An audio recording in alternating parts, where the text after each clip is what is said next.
సంఖ్యాకాండము 25వ అధ్యాయము.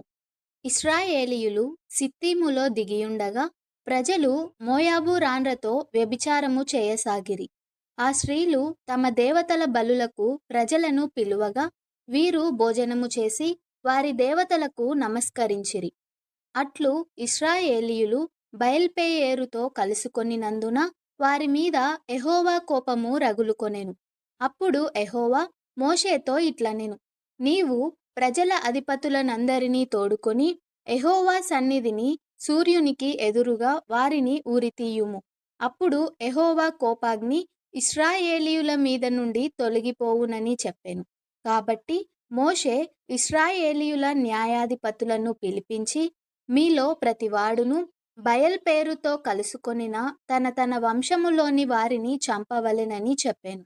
ఇదిగో, మోషే కన్నుల ఎదుటను ప్రత్యక్షపు గుడారము యొక్క ద్వారమునొద్ద ఏడ్చుచుండిన ఇశ్రాయేలీయుల సర్వ సమాజము యొక్క కన్నుల ఎదుటను ఇశ్రాయేలీయులలో ఒకడు తన సహోదరుల యొద్దకు ఒక మిద్యాను స్త్రీని తోడుకొని వచ్చెను.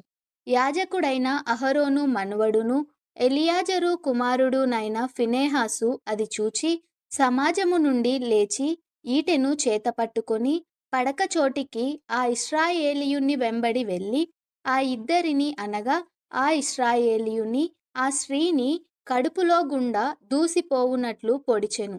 అప్పుడు ఇశ్రాయేలీయులలో నుండి తెగులు నిలిచిపోయెను.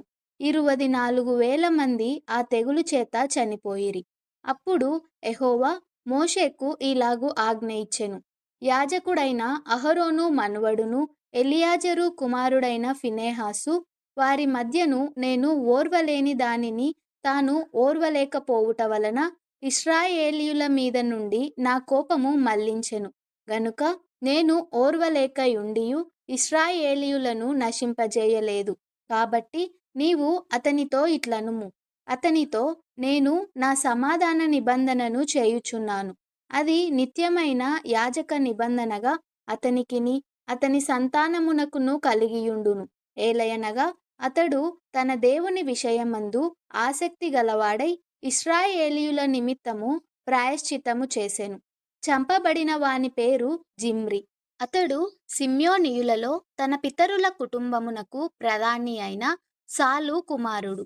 చంపబడిన స్త్రీ పేరు కొజ్జి. ఆమె సూరు కుమార్తె. అతడు మిద్యానీయులలో ఒక గోత్రమునకును తన పితరుల కుటుంబమునకును ప్రధానియై ఉండెను. మరియు యెహోవా మోషేకు ఇలాగు సెలవిచ్చెను, మిద్యానీయులు తమ తంత్రముల వలన మీకు బాధకులై ఉన్నారు. వారిని బాధపెట్టి హతము చేయుడి. వారు తంత్రములు చేసి పెయేరు సంగతిలోను తెగులు దినమందు పెయేరు విషయములో చంపబడిన తమ సహోదరియు మిద్యానీయుల అధిపతి కుమార్తెయునైన కొజ్జీ సంగతిలోను మిమ్మును మోసపుచ్చిరి.